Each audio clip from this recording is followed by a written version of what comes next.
नमस्कार जोहार, मैं राजू और आप देख रहे हैं 24 झारखंड न्यूज। चलिए जानते हैं झारखंड की सुबह से लेकर शाम तक की तमाम बड़ी खबरों को।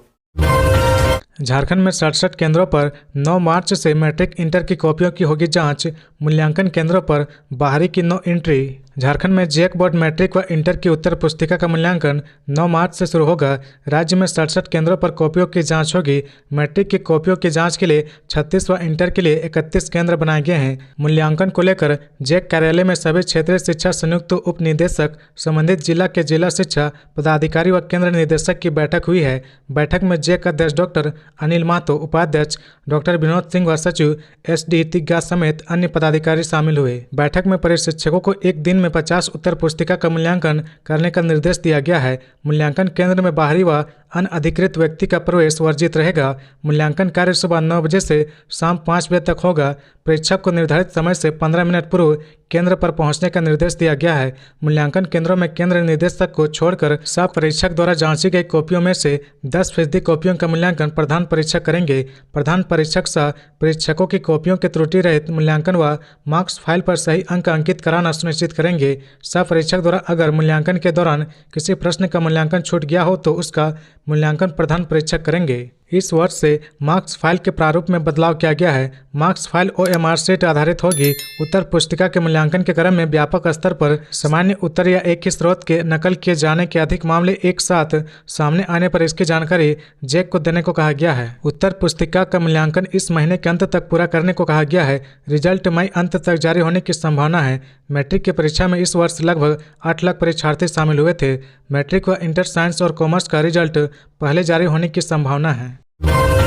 17 साल बाद होगी झारखंड JET की परीक्षा। मई जून 2024 में परीक्षा। झारखंड में शिक्षक बनने का सपना देखने वाले युवाओं के लिए अच्छी खबर है। 17 साल बाद झारखंड पात्रता परीक्षा आयोजन होने वाला है। परीक्षा का आयोजन मई जून 2024 में किया जाएगा। इसके लिए JPSC की ओर से अधिसूचना जारी कर दी गई है। वहीं आयोग की ओर से यह भी स्पष्ट किया गया कि आवेदन करने की सूचना जल्द ही आयोग की वेबसाइट पर उपलब्ध करा दी जाएगी। परीक्षा कंप्यूटर बेस्ड होगी। इसमें ऑब्जेक्टिव सवाल पूछे जाएंगे। यह परीक्षा 2 पेपर में होगी। पहला पेपर टीचिंग, रिसर्च एप्टीट्यूड और रीजनिंग एलिजिबिलिटी से संबंधित होगा। वहीं दूसरे पत्र की परीक्षा संबंधित विषय की होगी। इसमें 2-2 अंकों के कुल 100 प्रश्न पूछे जाएंगे। दोनों पेपर की परीक्षा लगातार होगी। परीक्षा के लिए 3 घंटे का समय निर्धारित किया गया है। इसमें नेगेटिव मार्किंग भी नहीं होगी। गौरतलब है कि झारखंड के विश्वविद्यालय महाविद्यालय में विभिन्न विषयों के सहायक प्राध्यापकों की नियुक्ति और PhD में नामांकन के उम्मीदवारों के लिए झारखंड पात्रता परीक्षा का आयोजन किया जाएगा।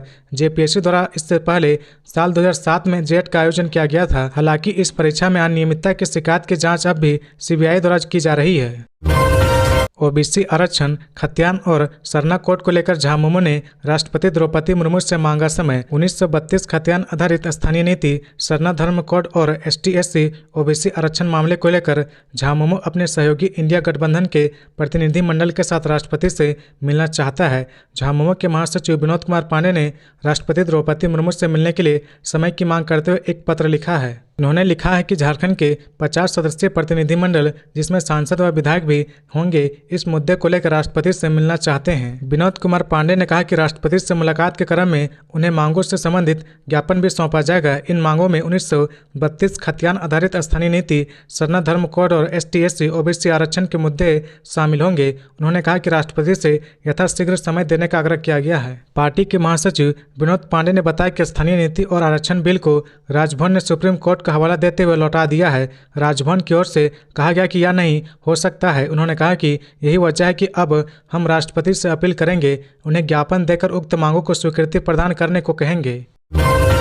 लोहरदगा में बकरी चराने गई युवती लापता, 100 बरामद। झारखंड के लोहरदगा जिले के भंडरा थाना क्षेत्र में शुक्रवार को गांव के 29 वर्षीय फरेहा खातून की संदिग्ध परिस्थिति में मौत का मामला सामने आया है। ग्रामीणों द्वारा सूचना दिए जाने के बाद भंडरा थाना प्रभारी अरविंद कुमार सिंह पुलिस बल के साथ घटनास्थल पर पहुंचे और जांच पड़ताल शुरू की। ग्रामीणों की मांग पर पुलिस ने फोरेंसिक टीम को बुलाकर जांच करवाई। इसके बाद शव को अपने कब्जे में लेते हुए पोस्टमार्टम के लिए लोहरदगा सदर अस्पताल भेज दिया। अनुमंडल पुलिस पदाधिकारी शारदा केरकेट्टा ने ग्रामीणों को आश्वस्त किया कि आरोपी जल्द गिरफ्तार किए जाएंगे। बताया जाता है कि युवती गुरुवार की सुबह 8 बजे नाश्ता कर घर से बकरी चराने गई थी। 3 बजे सभी बकरियां घर वापस आ गई, पर युवती घर नहीं लौटी। इसके बाद परिजन युवती की देर रात तक खोजबीन करते रहे, लेकिन युवती का पता नहीं चल सका। सुबह युवती का भाई खोजने के क्रम में तालाब के समीप पहुंचा, जहां शॉल से ढका युवती का शव देख उसने परिजनों को सूचना दी। घटना की जानकारी होने के बाद गांव के लोग घटनास्थल पर पहुंचे। इस घटना से ग्रामीणों में काफी आक्रोश है।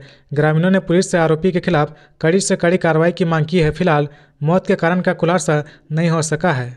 खबरों में आगे बढ़ने से पहले अगर अभी तक आपने इस चैनल को सब्सक्राइब नहीं किया तो प्लीज सब्सक्राइब कर ले, जिससे झारखंड की हर छोटी सी बड़ी खबर की अपडेट आप तक पहुंचता रहे।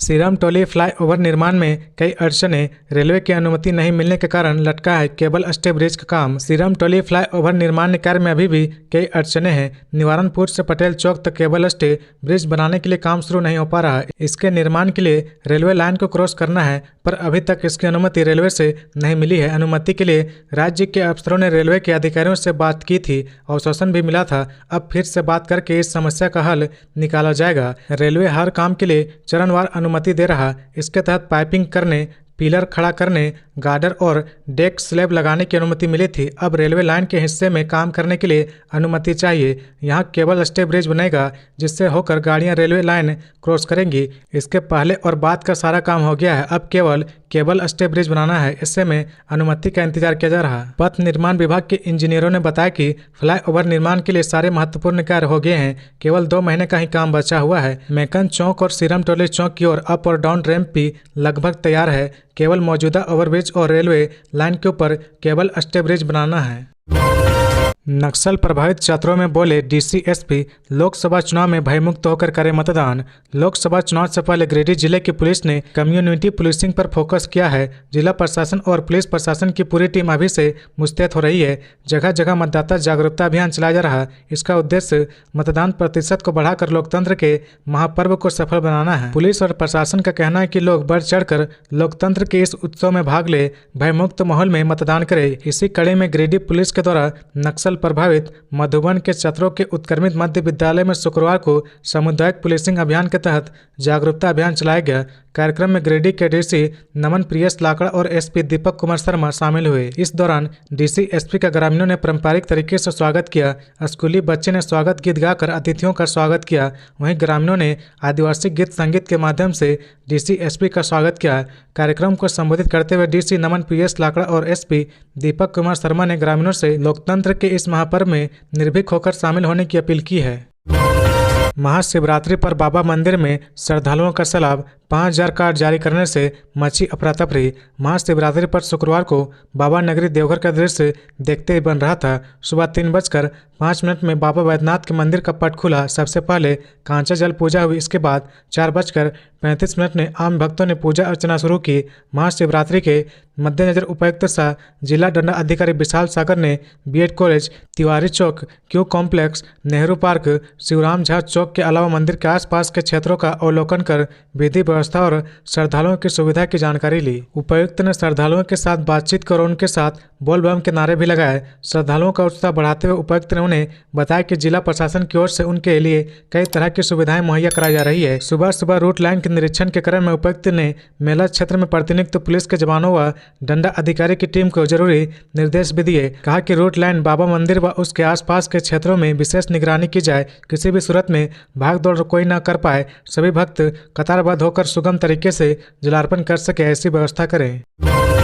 झारखंड के मुख्य निर्वाचन पदाधिकारी का निर्देश, शराब, अवैध नकद के साथ फेक न्यूज और भ्रामक पोस्ट पर भी करे कार्रवाई। झारखंड के मुख्य निर्वाचन पदाधिकारी के रवि कुमार ने अधिकारियों को निर्वाचन कार्य के दौरान विधि व्यवस्था सख्त रखने का निर्देश दिया है। उन्होंने शराब एवं नकदी के अवैध आवागमन पर सख्ती से रोक लगाने के साथ सोशल मीडिया पर फेक न्यूज व भ्रामक पोस्ट पर निगरानी रखते हुए असामाजिक तत्वों पर प्रावधान के मुताबिक सख्त कार्रवाई करने को कहा है। वह लोकसभा चुनाव की तैयारियों को लेकर राजधानी में आयोजित राज्य स्तरीय समीक्षा बैठक में बोल रहे थे। उन्होंने कहा कि लोकसभा चुनाव के मद्देनजर मतदान केंद्रों पर आवश्यक बुनियादी सुविधाएं सुनिश्चित करने से बेहतर मतदान प्रतिशत होगा। अधिकारी सकारात्मक सोच व आपसी समन्वय बनाकर काम करें, निर्वाचन से संबंधित कार्यों को समय पर पूरा करें, चुनाव कार्यों में किसी प्रकार की कोताही न बरते। मुख्य निर्वाचन पदाधिकारी के रवि कुमार ने कहा कि 2024 के लोकसभा चुनाव में राज्य के सभी मतदान केंद्रों को मॉडल बूथ के रूप में तैयार करना है। सभी बूथों पर दिव्यांग, महिला व वरिष्ठ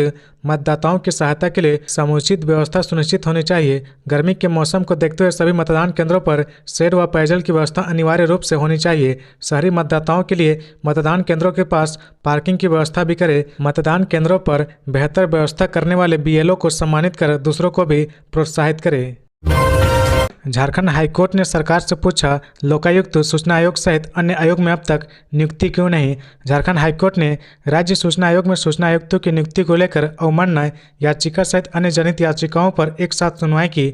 जस्टिस रंगन मुखोपाध्याय व जस्टिस दीपक रोशन की खंडपीठ ने मामले की सुनवाई के दौरान प्रार्थी का पक्ष सुना। खंडपीठ ने मौखिक रूप से राज्य सरकार से पूछा कि लोकायुक्त, राज्य सूचना आयोग सहित अन्य आयोग में अब तक नियुक्ति क्यों नहीं हुई है, कोर्ट के आदेश का पालन क्यों नहीं हो पाया। इस बिंदु पर राज्य सरकार को जवाब देने का निर्देश दिया गया है। मामले की अगली सुनवाई के लिए खंडपीठ ने 11 मार्च की तिथि निर्धारित की है। इससे पूर्व प्रार्थी की ओर से अधिवक्ता रितु कुमार, अधिवक्ता अभय कुमार मिश्र ने खंडपीठ को बताया कि नेता प्रतिपक्ष की घोषणा होने के बाद भी अब तक लोकायुक्त, राज्य सूचना आयोग, मानव अधिकार आयोग आदि संवैधानिक संस्थाओं में रिक्त पदों को नहीं भरा गया है। कोर्ट के आदेश का पालन भी सरकार नहीं कर रही है। राज्य सरकार की ओर से अधिवक्ता पीयूष चित्रेश ने पैरवी की, जबकि बाबूलाल मरांडी की ओर से अधिवक्ता कुमार हर्ष उपस्थित थे। उल्लेखनीय कि प्रार्थी राजकुमार ने अवमानना याचिका दायर की है। उन्होंने हाईकोर्ट के आदेश का अनुपालन कराने की मांग की है। वहीं लोकायुक्त, राज्य मानव अधिकार आयोग, पुलिस शिकायत व अथॉरिटी सहित लगभग 12 संवैधानिक संस्थाओं में